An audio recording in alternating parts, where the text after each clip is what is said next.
What's up guys, my name is Brandon, and with iOS 13 just about a month away from its first beta release, I've been getting tons of questions on social media from concerned iPhone users, specifically older iPhone users, and the most popular question that I've been getting is, will the older iPhones be getting support for iOS 13? Will the iPhone 5S, the iPhone SE, and the iPhone 6 be supported with iOS 13? And also, what about the iPhone 6S and 6S Plus? Are those also going to be dropped with iOS 13? So I wanted to make this video to discuss my thoughts and also talk about a previous report stating that Apple will not be supporting the iPhone 6S or older with iOS 13. Alright, so let's start off with the report that we saw a few months ago from the Israeli site the Verifier, and they claim that iOS 13 will only be available for the iPhone 7 and newer. So what they're saying is that the iPhone 6S, 6S Plus, the SE, the 6 and 6 Plus, and the iPhone 5S, which of course all did have iOS 12, will be dropped in 2019 with iOS 13. And as for the iPads, they're claiming that Apple is going to drop support for the iPad Mini 2 and 3, the iPad Air and Air 2, and possibly even the iPad Mini 4. Now for clarity, they did later go on to update their report to say that the iPhone 6S and the SE are questionable for support for iOS 13, but of course that all other devices will not be supported. Now keep in mind that this report was not ever confirmed and nobody else reported on this over the past couple of months,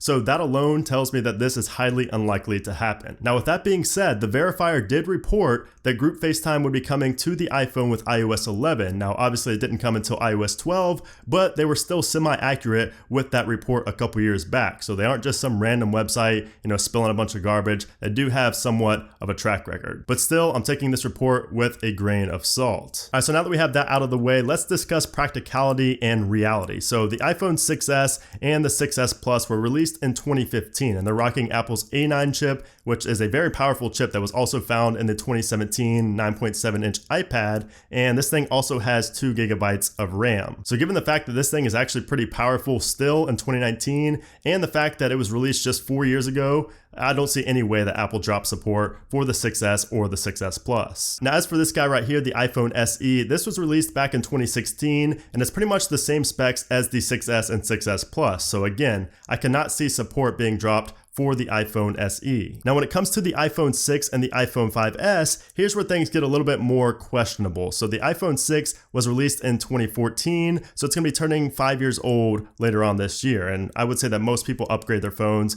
before 5 years. So given that, the release date itself and that it's 5 years old, I could definitely see Apple dropping support for both the iPhone 6 and the iPhone 6 Plus. And not only is it a 5-year-old device, but when you pair it with the fact that it only has 1 gigabyte of RAM and Apple's A8 chip, which isn't a weak chip, but it's still super outdated, I just can't see how iOS 13's major features and changes will run smoothly on such a slow, outdated device. And it's the same deal for the iPhone 5S, which has an A7 chip and also 1 gigabyte of RAM. And of course, this was released 6 years ago, back in 2013. So I just can't see any way that a device like the iPhone 5S can handle iOS 13 and all the major changes and features coming with it. And with the amount of new features and major changes coming with iOS 13, it's going to take more than 1 gigabyte of RAM to run smoothly, and not to mention, the battery life in these devices plays a major factor as well. I mean, with so many intensive features coming, a tiny little battery like you find in the iPhone 5S and the iPhone 6 just isn't going to suffice, I don't believe. And not to mention the battery probably isn't that great on your device, even on iOS 12, unless of course you got a battery replacement or two over time, so it's really not going to be that great. And with iOS 13, I can only see things getting worse with such a small battery and,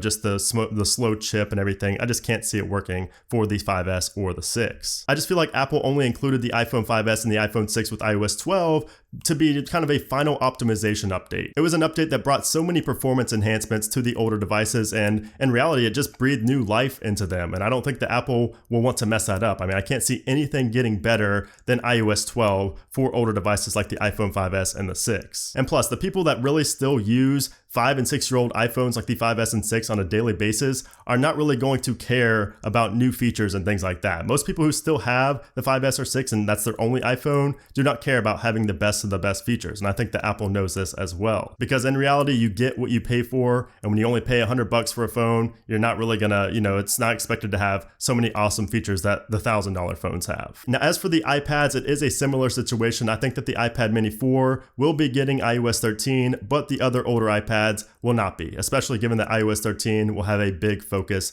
on iPads. Now, in the Verifier's report, they also stated that none of the devices will enjoy some of the features that the newer iPhones will get, and that kind of makes sense. I mean, I see Apple focusing heavily on the newer iPhones and iPads without a home button. The gestures and multitasking will continue to be enhanced over time, and Apple's entire lineup will eventually be home buttonless, unless like the iPhone SE2 comes out or something like that. And not only that, but the screen size may just be too small on phones like the iPhone 5S, 6S, or 7, or even the 8, just the 8, not the 8 Plus, for some of the potential and planned iOS 13 features. So yeah, I think that it's highly unlikely for Apple to cut 3 generations of iPhones and iPads with one software update in iOS 13. And if you have an iPhone 6S, 6S Plus, or SE, I honestly would not worry too much this year about not getting support. However, you should definitely look at upgrading soon because again, I'm sure a lot of the features in iOS 13 will be geared towards the newer iPhones and iPads with no home button. So I did make a video a while back on iOS 13 features that are pretty much confirmed at this point, but I may make another video later this month as a final feature roundup for iOS 13. So definitely subscribe and stay tuned for that video. So yeah, what do you guys think? Do you think that Apple's going to include support for the 6S and the SE? Let me know in a comment down below, and also let me know what device you have right now and if you're planning on getting iOS 13 for it, if you're going to update, if you're jailbroken. Let me know your situation down in the comments below. And if you guys did enjoy this video and agree with me, make sure to hit that thumbs up button, and of course subscribe for a lot of iOS 13 content coming very, very soon. But anyways guys, thanks again for watching the video, and I'll see you soon.